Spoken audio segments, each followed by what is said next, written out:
Olivier Biancarelli, qui s'occupe d'une réflexion sur les décentralisés pour les villes, les territoires. Donc c'est ANJ, et donc ça c'est très important de passer de la ville au territoire, ce qui est une notion plus complexe. Michel Derdevet, donc qui est maître de conférence à Sciences Po, mais également qui est secrétaire général du directoire d'Enedis. Et les énergies, c'est quelque chose de fondamental. Si par exemple on était en panne d'énergie, si on était hacké, pour rentrer dans le cœur de ce débat, ben, il n'y aurait plus de forme déjà. Voilà, on serait dans le noir, ce ne serait pas possible, il n'y aurait plus de micro. Donc tous les gestes quotidiens de notre vie, tous les objets connectés qu'on a évoqués, c'est lié entre autres à l'énergie. Et l'énergie, c'est la question des réseaux sur lesquels Enedis et Engie ont un regard très professionnel. Et puis Boris au cœur de toute cette problématique que l'on déploie tout au long de la journée. Et c'est vrai que ça va être un débat où on va un peu plus rentrer dans le concept de résilience. Et moi, j'aimerais et donc je vais m'adresser à Boris, qu'on donne une définition de ce qu'est la résilience. Puisqu'on a parlé, on est tourné autour. Et puis après, on va voir comment elle peut s'appliquer, comment elle peut transformer nos modes opératoires, comment la résilience sur les territoires, comment la résilience dans les entreprises, comment ça a changé la façon de travailler, donc des relations entre les gens qui forment une communauté de travail. Alors, la première question, Boris, la résilience, qu'est-ce que c'est ? C'est un mot latin qui voulait dire resaliere, ressaut, résilier. Mais ce mot a très bien vécu dans les pays de langue anglo-saxonne, alors qu'il n'a pas très bien vécu dans les pays latins, ce qui est un marqueur culturel. Parce que ça veut dire que les anglo-saxons étaient déjà plus bagarreurs, alors que les latins se résignaient facilement au destin. Alors la définition de la résilience, il n'y a pas plus bébête, hein. C'est la reprise d'un nouveau développement après une agonie traumatique. Il ne peut pas y avoir de définition plus bébête, plus logique. On est traumatisé, qu'est-ce qu'on fait ? Ou bien on se laisse glisser, on se laisse mourir, ce qui arrive, ou bien on se bagarre. Alors ce qui est plus difficile, c'est de découvrir les facteurs de résilience. Et là, il faut travailler en équipe. Parce qu'il y a des facteurs neuronaux qui dépendent de l'environnement, qui dépendent de la structure du milieu. Le cerveau est sculpté par le milieu. Il y a des facteurs psychologiques, des facteurs affectifs dont on découvre l'importance, et puis bien sûr des facteurs socio-culturels, donc on ne peut pas tout savoir tout seul, donc on est obligé de travailler en équipe, ce qui est recommandé par les instances de la recherche, CNRS, INSERM, ANR, les agences nationales de la recherche, mais ce qui parmi nous n'est pas toujours facile parce que nous on est cartésiens. Donc on est habitué à fragmenter le savoir, une cause provoque un effet, et bien sûr dans la résilience c'est au contraire des raisonnements systémiques. On parlait d'Edgar Morin hier soir, c'est des raisonnements systémiques, et parmi nous il y a des gens qui aiment les raisonnements systémiques et évolutifs, et alors que parmi nous il y a des gens qui sont très angoissés par ce genre de raisonnement et qui veulent des certitudes linéaires. Quel lien entre la résilience et la sécurité ? Alors, nous, humains, on ne peut éprouver le plaisir de découvrir et d'apprendre que si d'abord on est sécurisé. Un être humain insécurisé se centre sur lui-même, se recroqueville et n'apprend rien, ne découvre rien. Et pour lui, toute découverte technique, philosophique, l'innovation politique, toute découverte est une agression. C'est-à-dire que la sécurité est nécessaire, sinon on est anxieux, et elle est abusive si on la recherche trop, parce qu'à ce moment-là, on perd le plaisir de partir à la découverte, qui est une prise de risque. Et on oublie le plaisir du risque, on se centre sur soi et on a peur de la nouveauté, on a peur de la technologie, on ne veut que des récitations de certitude. Donc la sécurité est nécessaire et dangereuse. Olivier Biancarelli, donc Boris Cyrulnik vient de donner 2 définitions, résilience et sécurité. Quand on est dans une entreprise comme Engie, comment on peut s'approprier la relation de ces 2 termes? Pour une entreprise comme Engie, qui est connue pour être un énergéticien à l'échelle mondiale, la résilience, en fait, fait quoi? Des choses qui sont très concrètes. Et je dirige, moi, une business line mondiale qui est chargée de concevoir des offres pour les territoires partout dans le monde, que ces territoires soient des villes, des aéroports, des campus universitaires ou des îles, par exemple. Et en faisant le tour du monde avec nos équipes et en ayant comme interlocuteur des maires d'horizons et d'ethnies, de sensibilités très différentes, j'étais très étonné de voir, puisque c'est une création relativement nouvelle, de 2-3 ans, que finalement la demande, les principales attentes des maires du monde, je dis bien du monde, des 5 continents, tournaient autour toujours de 2-3 questions principales, qui étaient la sécurité et la résilience, la mobilité, la décongestion, l'attractivité de leur territoire et la qualité de l'air et de la vie. Donc autour de ces 2-3 problématiques, on soit finalement en Afrique, en Asie, en Amérique du Nord, en Amérique latine ou en Europe, c'était les principales attentes des maires du monde. Bien sûr, avec des intensités différentes ou des natures différentes d'attentes précises en fonction qu'on se trouve en Afrique ou en Amérique du Nord. Les problèmes ne sont pas identiques, mais ils sont de même nature. Et les attentes sont de même nature. Si bien que pour nous, un groupe comme le nôtre, on a essayé de concevoir une réponse à cette attente des maires. Et cette réponse, elle s'est articulée autour de la problématique permettant de répondre, pour nous, la résilience, c'est la capacité à résister à un choc et à se rétablir après une crise, que ce choc ait été un choc aigu, ponctuel, ou que ce soit un stress de nature chronique. Donc ce sont nos 2 approches, quelque chose que vous avez théorisé par ailleurs, mais qui correspond tout à fait à la perception qu'on a, nous, de la réalité et des attentes de ces villes qui, finalement, fonctionnent un peu comme des corps humains, puisque ce sont des êtres complexes, avec des besoins et des problèmes systémiques auxquels il faut apporter des réponses, elles aussi, systémiques.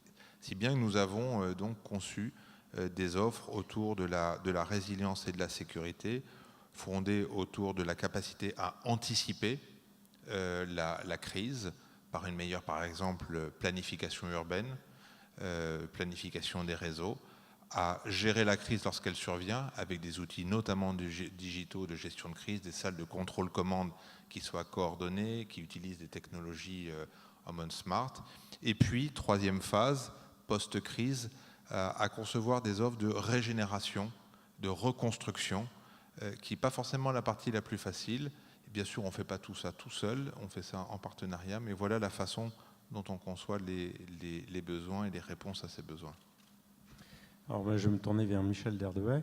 Une entreprise d'énergie, donc on a vu le planification urbaine et on y reviendra. Systémique, monde complexe, donc on a des différents éléments importants du paysage et de plus en plus il faut s'intéresser à toutes ces facettes. Enedis, c'est des réseaux d'électricité, mais comment ça peut être résilient un truc pareil? Belle question, Max. Bonjour à toutes et à tous. Simplement, le problème de la résilience, et je suis ravi d'être cet après-midi avec vous, pas uniquement parce que l'affiche qui a derrière vous rappelle la belle formule de Lénine. Le communisme, c'est les soviets et l'électricité. Et quelle ressemblance à le personnage que vous avez choisi comme emblème pour cette journée. Non, plus sérieusement, les réseaux, c'est des structures résilientes en soi. Et ça, historiquement.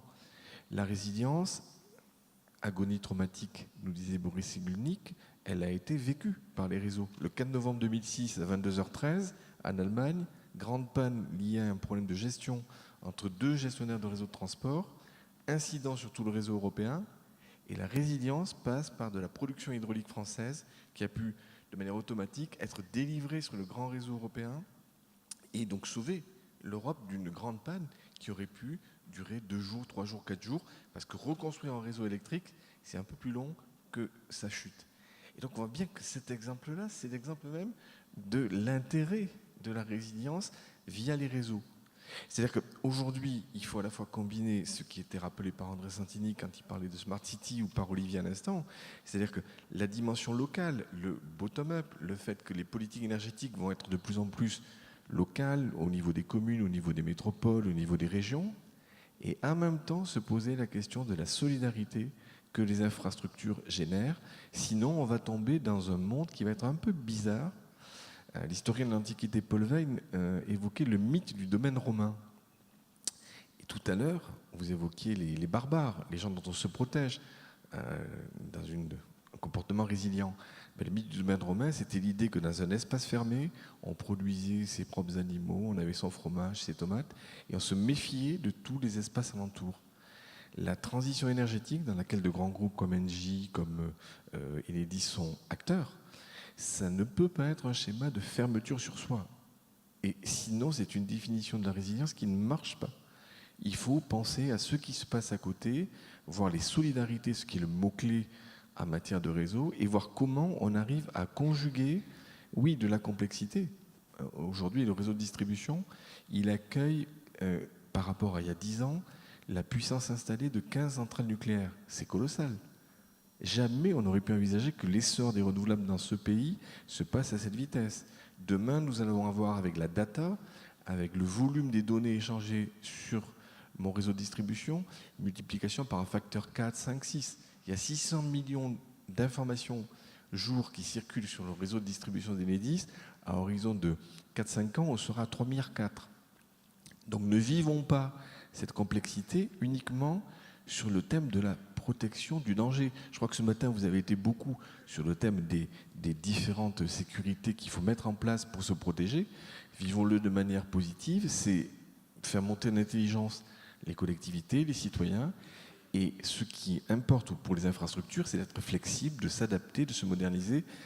Les réseaux, ils sont faits comme ça. Je veux dire, il y a un siècle, en 1906, à Paris, les premiers systèmes énergétiques, c'était des systèmes par arrondissement, avec des petites centrales de production qui alimentaient l'arrondissement. Et puis à un moment donné, pour être résilient, les élus du Conseil de Paris, ils ont voté des motions pour que la sécurité, l'éclairage, arrive dans le 19e, 18e, 20e, dans des arrondissements qui étaient des arrondissements défavorisés.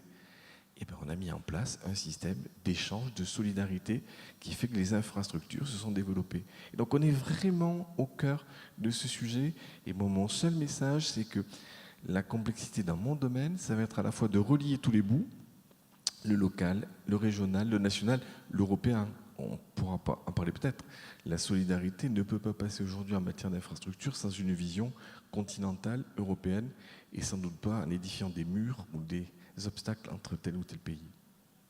Boris, comment vous réagissez finalement la description de ces actions, des entreprises, des réseaux, de l'énergie, avec tout ce vocable que vous reconnaissez, puisque vous en êtes un petit peu père. Mais je crois que maintenant, on est tous, quelle que soit notre spécialité, d'accord sur la définition qui est applicable dans différents domaines. Et pour continuer votre illustration, quand j'ai travaillé dans les favelas du Brésil, Fortaleza, Rio, São Paulo, il y avait des favelas très dures. Parce que la fierté des garçons, c'était la bagarre, qui est anti-résilient, parce qu'ils n'allaient pas à l'école, parce qu'ils n'apprenaient pas de métier. C'est vraiment la violence, c'était l'empêchement de la résilience.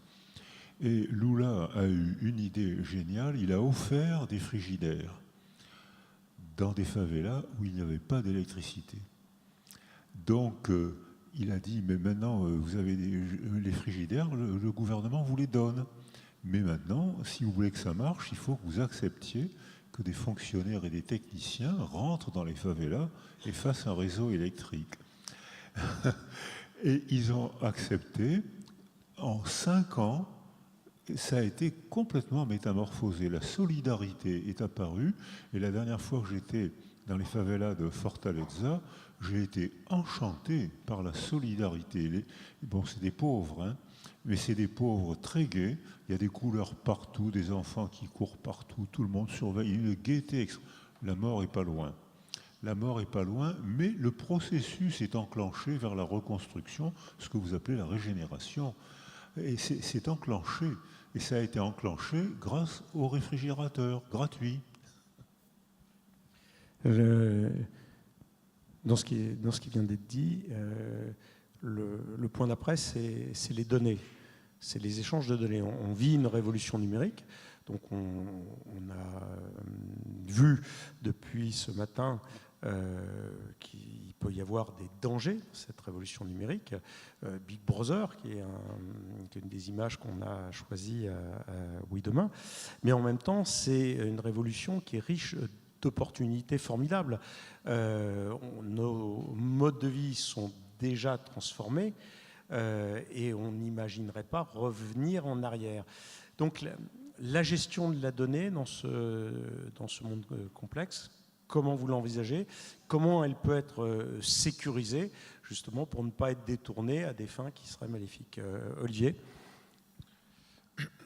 Nous avons une conception optimiste de l'évolution qui est en cours. Évidemment, comme toute évolution, comme toute disruption, il faut la maîtriser, comme il a fallu maîtriser le feu au moment de sa découverte, comme il a fallu faire quelque chose de positif de la révolution industrielle. On est sur une révolution numérique.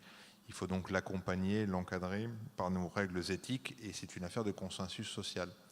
Après, appliqué au sujet qui est le nôtre, et en particulier la résilience dans les villes, la révolution numérique et digitale est en fait non seulement pleine de promesses, mais de progrès qui sont de véritables sauts quantiques. Si par exemple je prends, sans parler des applications que tout le monde connaît ou des plateformes digitales relativement traditionnelles, si je prends simplement la première étape pour nous, ce qu'est la résilience, c'est-à-dire au moment de l'anticipation et de la meilleure planification urbaine, qui est une des conditions sine qua non pour qu'une ville soit résiliente, soit qu'elle se modernise, soit qu'elle se construise from scratch. La donnée, et notamment par la modélisation en 3 dimensions et la simulation en 3 dimensions, est une chose qui permet de faire des merveilles et d'appréhender la ville dans toute sa complexité. On a acquis l'année dernière une petite entreprise bretonne de 70 personnes, mais qui s'appelle Sierradel, qui est aujourd'hui une entreprise du groupe Engie, et qui avait développé, j'allais dire dans son coin, en tout cas moi je ne la connaissais pas, un savoir-faire de niche, de réputation mondiale en fait, pour notamment les entreprises de télécommunications, puisqu'elle permettait de positionner aux meilleurs endroits dans les villes du monde, parce qu'elle travaillait dans le monde entier, les antennes de télécommunications, en étant capable de simuler la propagation des ondes électromagnétiques au centimètre près. À partir de cette compétence très technique, très pointue, on a développé en fait des cas d'usage, des algorithmes spécifiques nous permettant de représenter dans une modélisation 3D extrêmement fidèle d'une ville donnée. On a fait ça pour plusieurs villes dans le monde.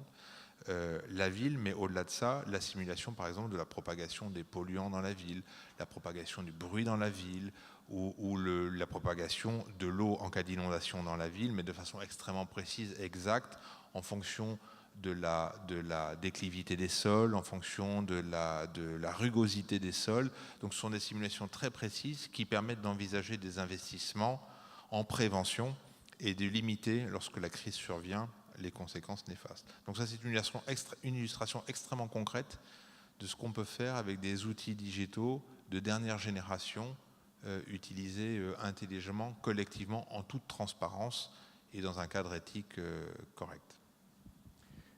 Michel Lerdoux, tous nos appétits liés à la société moderne nécessitent une plus grande consommation d'énergie. Donc on voit qu'on a des modes de production alternatifs, et ça c'est quelque chose d'important. Mais si toute la planète se met à l'étiage de nos sociétés occidentales, on voit qu'on ne pourra pas fournir les données, les data, ces fameux data.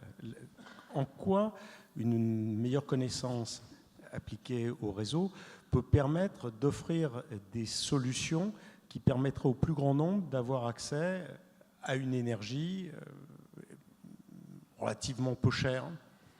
Alors, d'abord, sur le premier constat, le monde, en termes d'énergie, il fonctionne de manière très inégale. Aujourd'hui, la croissance de la demande, elle est poussée par l'Asie, l'Inde, la Chine. La consommation dans les pays de l'OCDE, elle est plutôt à tonnes. Deuxième caractéristique, dans la plupart des pays dans le monde, il y a un développement rapide des renouvelables qui arrive à un coût de compétitivité. Voilà, alors qu'il y a 10 ans, 15 ans, c'était peut-être pas dans les tirs économiques de tous les experts. Une fois qu'on a dit ça, les réseaux, ils sont déjà historiquement porteurs d'intelligence, d'informations et de données. Sinon, ça ne marcherait pas. Pour équilibrer en permanence l'offre et la demande, et pour faire que cet après-midi, ici les Moulineaux, ce bel amphithéâtre soit éclairé, historiquement, on a un système qui est complexe, qui est résilient, parce que quand il y a des pannes, il y a des systèmes de secours qui se mettent automatiquement en fonction. Donc le changement, il est dans le nombre d'informations véhiculées, dans le volume véhiculé, et aussi dans le débat extrêmement politique et passionnant de qu'est-ce qu'on fait de ces données. Une entreprise publique comme Enedis, elle a deux vocations. C'est de consacrer ces données à deux types de cibles précises. Les citoyens, vous, à partir du moment où vous aurez un dispositif de comptage intelligent, possibilité de créer un portail où vous aurez accès à toutes vos informations historiques, la semaine passée, le mois passé, l'année passée, les 10 ans passés, on peut supposer que vous aurez une vision de l'électricité qui va être plus tirée vers le consommateur-acteur, une meilleure maîtrise de la consommation, donc un comportement peut-être plus frugal. Deuxième population intéressée, deuxième cible intéressée par les données, c'est les collectivités. La ville d'Issy-les-Moulineaux, à partir de toutes les données énergétiques collectées, pourra faire foisonner ça avec sa politique de transport, les informations qu'elle a sur la précarité, à travers l'INSEE ou d'autres données. Et donc on voit bien qu'on n'aura plus demain à la maille des villes des politiques uniquement énergétiques. On aura un mélange entre les questionnements sur la mobilité, les questionnements sur l'énergie, les questionnements sur l'eau ou d'autres produits. Et donc on voit bien que c'est un nouveau modèle qui émerge, mais qui doit amener les partenaires à travailler. En tout cas, nous, notre conception des données qui vont aller en augmentant de manière exponentielle, c'est qu'on doit les rendre de plus en plus accessibles. Sur le portail internet d'Enedis, on a par lot entier de données ouvert un certain nombre de données qui étaient encore des données complètement propriétaires de la société, parce qu'on considère qu'elles doivent être captées, interprétées, y compris par des startups. Il y a un marché qui n'est pas uniquement celui des entreprises établies. C'est aussi un gisement potentiel pour un certain nombre d'acteurs industriels qui vont vouloir utiliser ce segment et faire des propositions vers vous, vers le client, vers le consommateur. Alors, je vais m'adresser à tous les deux.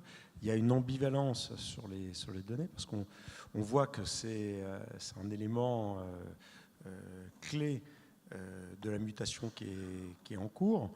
On parlait de la transition énergétique, certains vont savoir, la façon dont on change la conception des villes, et donc de mieux comprendre pour mieux répondre, parce qu'il va falloir être, est-ce que c'est le terme frugal, mais en tout cas être plus économe, arrêter de dépenser sans compter. Et d'autre part, on a vu les menaces du hacking, on a vu, et on en reparlera tout à l'heure, qu'il y a un hacking blanc et un hacking noir, c'est-à-dire que ça transforme, ça bonifie nos vies, et en même temps, il y a une menace. Comment vous saisissez de ce problème et comment sécuriser cet enjeu capital? Parce que l'idée qu'on a, c'est que plus on est ouvert, plus on est vulnérable. Olivier? Oui, alors c'est une obsession quotidienne en réalité, et donc on y répond nous de plusieurs manières. D'abord, il y a plein de données qui sont des données ouvertes et qui, de ce fait, ne sont pas d'une sensibilité aussi importante qu'on le dit. Enfin, je veux dire, il faut aussi dédramatiser un tout petit peu ce dont on parle. Hein. Après, il y a des données qui sont vraiment des données et des données plus personnelles et qui sont à protéger. Mais ça aussi, c'est une affaire de consensus social et de point de vue. Il n'y a pas forcément une morale qui soit la même, ou une sensibilité en tout cas qui soit la même dans toutes circonstances. Je prendrai un exemple. On travaille pour une commune du nord de l'Angleterre qui souhaitait être aidée pour identifier ce qu'on appelle les troubled families, donc les familles en difficulté sociale, et pouvoir intervenir suffisamment en amont pour éviter une dégradation de la situation sous toutes ses formes, délinquance, problèmes sociaux, déscolarisation, etc.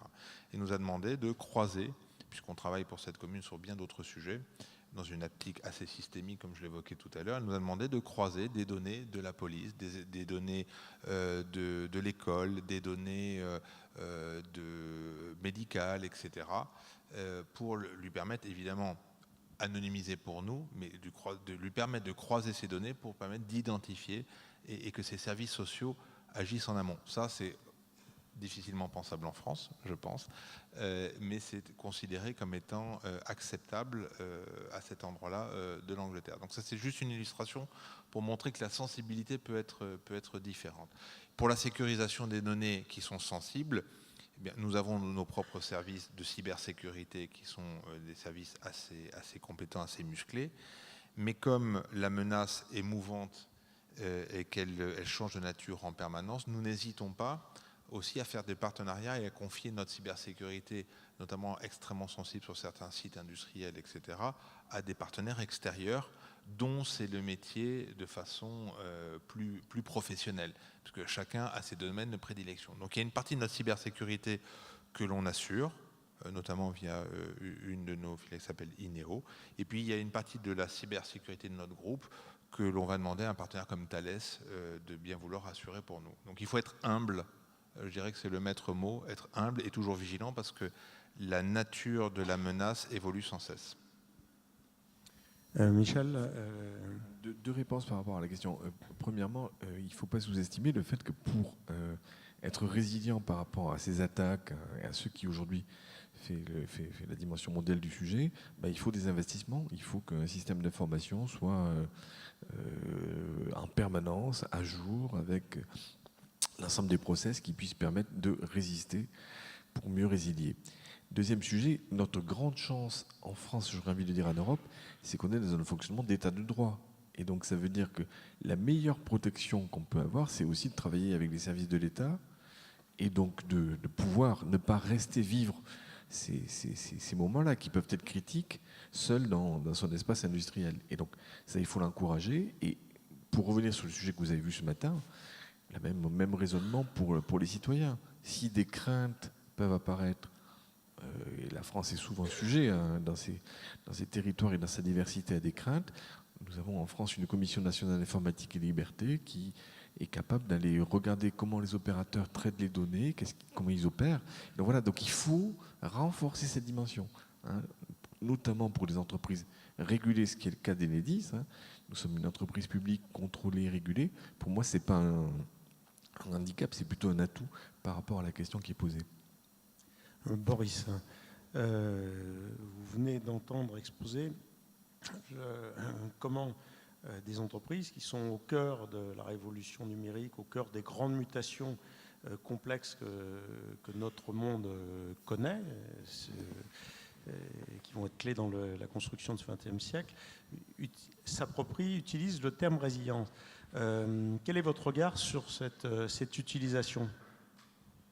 Alors, au début, j'ai été un peu surpris par la manière dont les entreprises se sont emparées du concept, mais je pense qu'ils ont dû travailler, se rencontrer, et maintenant, ils utilisent le concept de résilience selon notre proposition, la définition.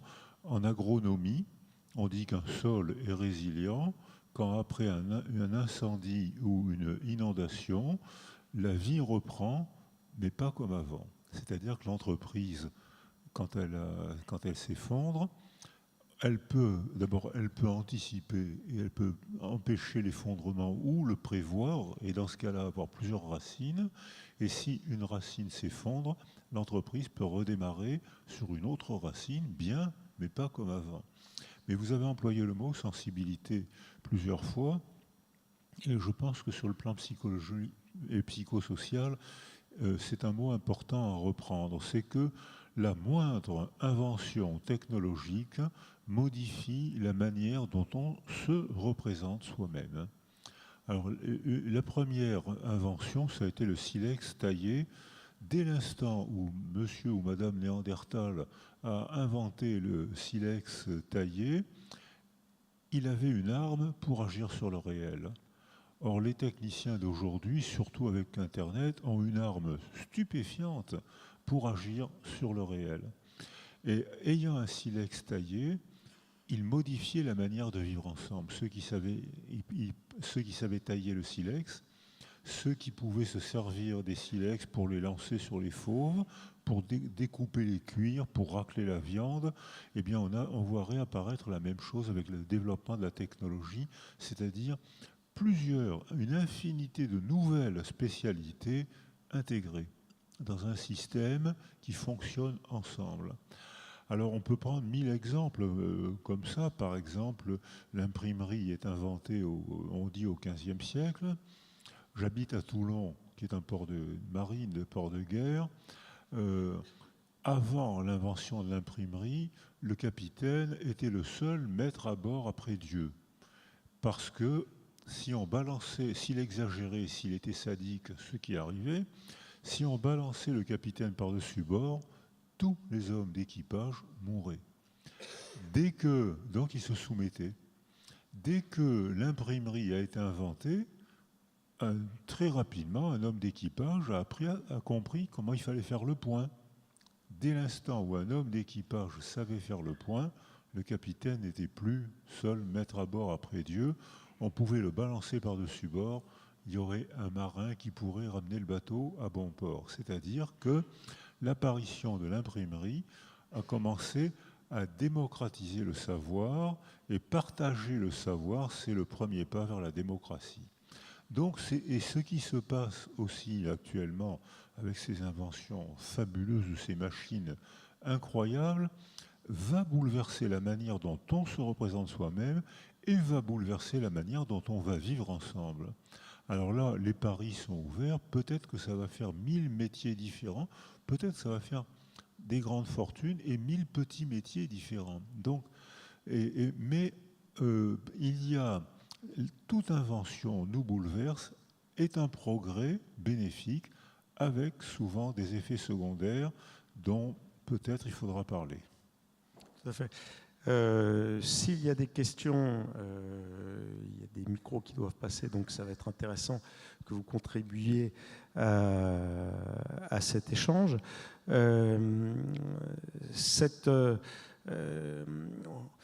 On parlait de la façon dont on conçoit les villes. Donc c'est des univers beaucoup plus complexes. Comment peut-on concevoir une ville au XXIe siècle? Qu'est-ce qui a changé, Olivier? Vaste question. Je pense que moi, une chose qui me vient immédiatement à l'esprit, c'est gérer le gigantisme, puisqu'on a affaire à des métropoles partout dans le monde qui croissent jusqu'à faire 30 millions, 40 millions d'habitants. Je prends la Chongqing par exemple, qui est peu connue mais qui est la plus grande ville du monde. Et les villes de plus de 10 millions d'habitants sont maintenant légion. Donc ça pose des problèmes de logistique redoutables, de concentration urbaine, et au-delà des problèmes de logistique pure, évidemment, de pollution, etc., de qualité de l'air. Et on voit que ces sujets sont devenus donc extrêmement complexes à résoudre, parce qu'il ne suffit pas d'arriver avec une solution sur un catalogue qui consisterait par exemple à poser des filtres sur les cheminées des usines d'incinération. Il faut prendre le problème pour le traiter, vu sa profondeur et sa complexité dans le tissu urbain. Il faut le traiter par tous les bouts. C'est-à-dire qu'il faut à la fois réduire l'émission des polluants, changer nos offres de mobilité, aller vers de la multimodarité, ce qui est facile à dire, difficile à faire, construire de nouveaux transports publics, les concevoir différemment, transformer notre conception, notre rapport à la propriété des véhicules. Il faut bien sûr transformer même notre façon de produire de l'énergie. On en sait quelque chose avec nos collègues d'Enedis, aller vers souvent des moyens de production plus décentralisés et plus verts. Nos deux groupes, qui sont des géants de la production centralisée d'énergie, ont dû se repenser et sont en train de se repenser. C'est une vraie révolution, c'est plus qu'une transition énergétique, c'est une révolution énergétique pour être à la hauteur de la demande qui nous est faite. Mais la décentralisation n'est pas non plus l'alpha et l'oméga. Il y a des systèmes qui, au contraire, nécessitent d'être centralisés. Si je prends par exemple la façon de concevoir la climatisation dans la ville, si on continue à fonctionner avec des climatiseurs individuels comme on en trouve un peu partout, par exemple en Amérique latine, non seulement ça défigure les villes, mais ça crée des problèmes redoutables d'effluents extrêmement nocifs pour la santé qui ne sont plus gérables à l'échelle de nos agglomérations. Donc là, au contraire, il faut centraliser, faire des usines de froid souterraines et diffuser le froid comme on le fait à Paris avec Climespace par exemple, qui est la façon la plus économe, la plus verte et la plus esthétique de rafraîchir un milieu urbain. Je vous ai pris quelques exemples épars simplement pour vous montrer la complexité de la réponse. Et je dirais que pour synthétiser, c'est gérer ce gigantisme, ce phénomène de croissance urbaine où on est 50% de la population mondiale vit dans des villes aujourd'hui, probablement autour de 75% dans 30 ans. Aujourd'hui, c'est 75% de la consommation d'énergie, 80% des émissions à effet de gaz, uniquement dans les villes. Donc les villes sont les lieux de la transition énergétique. Il faut traiter le cas des villes et les repenser en conséquence. Alors Boris Alors, ce que vous venez de dire, je pressens que c'était un problème urgent des années à venir. Quand on va à Mexico, par exemple, qui est l'illustration de ce que vous venez de dire, on voit qu'il y a un cœur. La ville ancienne est très cultivée. Elle est belle, elle est cultivée, il y a des rapports humains. Et plus on s'éloigne, moins elle est cultivée, moins il y a de rapports humains, plus on voit réapparaître les processus archaïques de socialisation, la loi du plus fort. C'est-à-dire qu'on voit que cette urbanisation qui est due à nos progrès techniques, parce qu'on vit mieux dans une ville qu'à la campagne aujourd'hui, on voit que si on n'en prend pas garde, on va faire une classe qui va vivre dans une belle tradition, avec d'une belle ville, entourée par des îlots de bandes, de clans, qui ne connaissent que la loi du plus fort, et c'est ce qui est en train d'apparaître dans un très grand nombre de villes. Donc on voit la nécessité de connecter les territoires, c'est un grand enjeu. On parle de Smart City, mais le concept même de Smart City, c'est de se préoccuper uniquement des villes. Or, si pour l'instant la moitié de la population vit dans des villes, l'autre moitié ne vit pas dans des villes. Et même quand on arrivera à 75%, qui est le quart de l'humanité qui ne vivent pas dans les villes, c'est important, d'autant plus que c'est ce quart-là qui va nourrir les trois quarts. Donc l'équilibre, il va être très important. Michel ? Non, mais on est en plein dans le sujet, puisque si on part du principe, on l'évoquait tout à l'heure, qu'il y aura de plus en plus d'énergie renouvelable, en partie cette énergie sera principalement produite hors de la ville, là où il y aura de l'espace et peut-être de l'acceptabilité. Et puis on voit bien que les métropoles que décrivait Olivier, elles vont être de plus en plus consommatrices. Donc comment on gère ces équilibres entre Paris, qui à horizon de 10-15 ans aura 4000 MW de plus de consommation électrique, et une production peut-être renouvelable qui viendra de l'Oise, de la Somme, du Cantal, d'ailleurs. Ben on voit bien que la problématique des réseaux se pose en termes d'équilibre. Puis elle se pose aussi par rapport à une notion qui est une notion d'égalité de traitement des citoyens, qu'évoquait Boris à l'instant. Je prends un seul exemple, le véhicule électrique. Est-ce que le véhicule électrique se développe dans notre pays uniquement dans les espaces où il y a des métropoles, un certain nombre de gens, où il y a peut-être des marchés, d'ailleurs, pertinent pour tel ou tel offreur de véhicules électriques? Ou est-ce qu'on est dans une vision spatiale en se disant le véhicule électrique, ça peut être une solution de mobilité offerte à tout un chacun? Donc vous voyez que derrière cette question, il y a des enjeux de vision politique. Quel mot on met derrière la solidarité? Comment, loin de partir dans un espace où il n'y aurait qu'une approche liée au marché, au volume de clientèle, on a besoin d'avoir des décisions publiques, des décisions politiques fortes pour une vision du pays. Moi, j'emploie souvent dans mes écrits la notion de fracture électrique qui avait été au cœur de la campagne du président Chirac en 1995. Ça reste aujourd'hui un sujet extrêmement fort pour éviter que dans notre beau pays, on parte un peu n'importe comment. Dernier mot. En matière électrique, on a pour l'instant une règle qui a été adoptée dans les années 50-60 qui s'appelle la péréquation tarifaire. Alors, pour ceux qui ne sont pas experts de ce sujet très économique, ça veut dire quoi? Ça veut dire que Enedis n'est pas propriétaire de son réseau. Les propriétaires, c'est les syndicats d'électricité.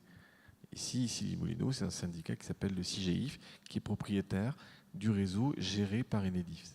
Et simplement, il y a entre les grands syndicats urbains et les syndicats ruraux, les petites zones défavorisées, il y a une solidarité. Il y a des échanges. Celui qui gagne plus permet à l'autre d'avoir une même qualité d'électricité chez lui. Est-ce qu'on garde ou pas, à l'horizon de 10, 20 ans, 30 années à venir, une règle qui consiste à considérer que l'alimentation d'électricité, c'est important. La digitalisation n'est pas réservée qu'aux bobos des grandes métropoles, ça doit être partagé. Le véhicule électrique est un outil d'avenir. Voilà. Donc comment on gère tout ça? Et on voit bien que ce n'est pas les entreprises qui peuvent régler ça. Il est fini le temps où peut-être les opérateurs avaient une vision en lieu et place de tout le monde. Aujourd'hui, c'est une question qui interpelle les représentants, le gouvernement, le Parlement, pour construire un pays qui aille de l'avant. On voit que c'est un sujet politique au plus sens le plus large du terme. Est-ce qu'il y a des questions? On va prendre... Voilà, oui, première question.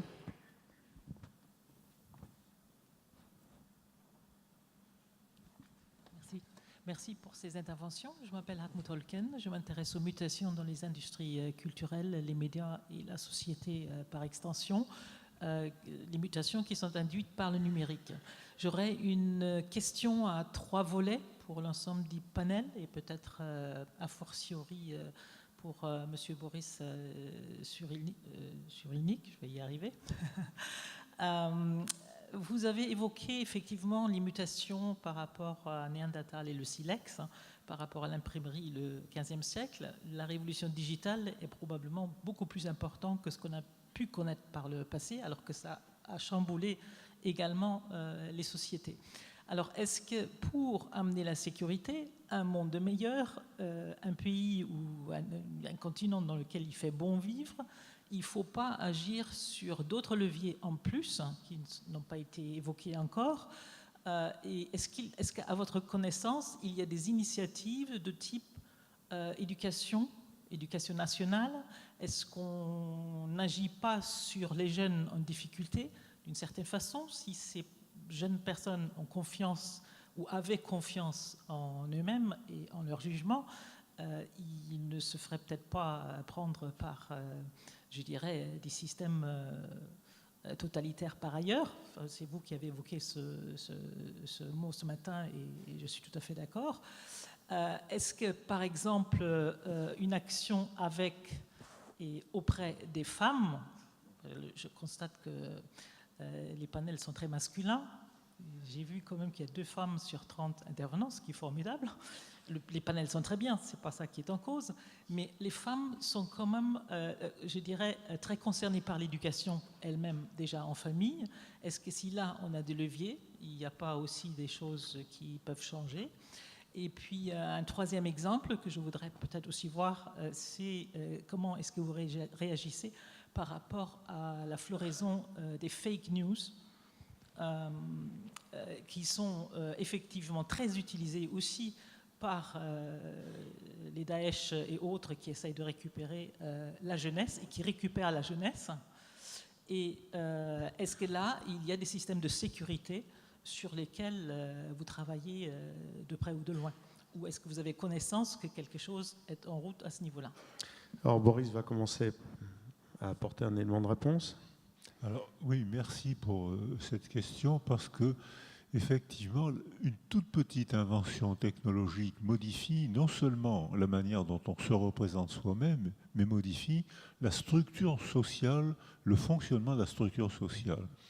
Et vous avez posé le problème des femmes, et au XIXe siècle, l'industrie a, pour la première fois, modifié la condition des femmes en inventant des cités ouvrières. Un ouvrier sur 3 était une femme, et ça a permis à ces jeunes ouvrières d'échapper à la pression du père ou du prêtre. Et ça a été la naissance du mariage d'amour. C'est-à-dire que, comme elles étaient dans les cités ouvrières, elles disaient celui-là, je veux bien vivre avec lui, avoir un enfant, mais celui-là, pas question. Hein. Donc, alors qu'avant, ce n'était pas pensable. Avant, elles étaient mariées, hein, c'est ce que dit Lévi-Strauss, Papa Freud, René Girard, enfin, on fait circuler les femmes, les aristocrates faisaient circuler les femmes pour faire des déclarations de paix. C'est-à-dire qu'on donnait sa fille en mariage au prince d'à côté pour associer les deux armées, les deux territoires. Donc, et les ouvrières ont introduit le mariage d'amour, ce qui a été un bouleversement énorme de la société, parce que les femmes commençaient à échapper à la pression des pères et des prêtres. Et l'éducation pose un énorme problème qui, à mon sens, l'éducation des femmes pose un énorme problème qui, à mon sens, est une bombe à retardement. C'est-à-dire qu'aujourd'hui, les femmes sont contentes parce qu'elles s'épanouissent plus qu'avant, parce qu'elles font des performances scolaires meilleures que les garçons, donc elles sont fières et contentes, et parce qu'elles gagnent leur indépendance. On peut comprendre. Mais c'est une bombe à retardement qui est en place. Parce que on a fait des études sur les enfants qui accèdent à la parole. Les petites filles accèdent à la parole vers 17-18 mois. 50 mots, un début de règles de grammaire et même de double articulation. Performance intellectuelle que ne feront les petits garçons qu'à l'âge de 22 mois. Ça reste entre nous, ça ne sort pas de la salle. Hein. C'est-à-dire, c'est quoi ce mystère? La maturation neuropsychologique des filles est bien plus rapide et plus efficace que celle des garçons, surtout avec l'aide des modifications des fakes neuroendocriniens, c'est-à-dire des pseudo-hormones femelles qu'on trouve dans les plastiques, qui fait que maintenant, un nombre étonnant de petites filles ont leurs règles vers 8 à 10 ans.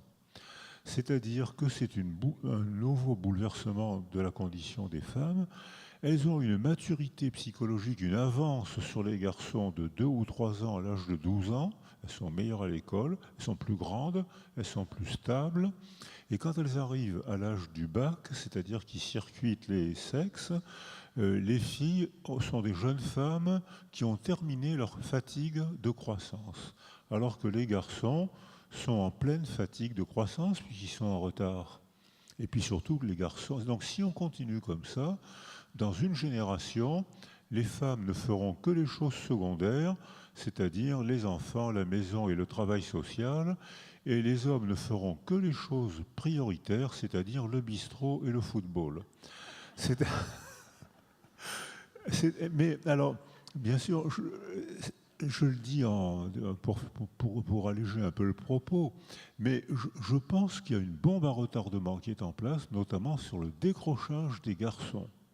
Et on voit que les garçons décrochent beaucoup plus que les filles. Et dans les consultations de pédopsychiatrie, il n'y a pratiquement que des petits garçons.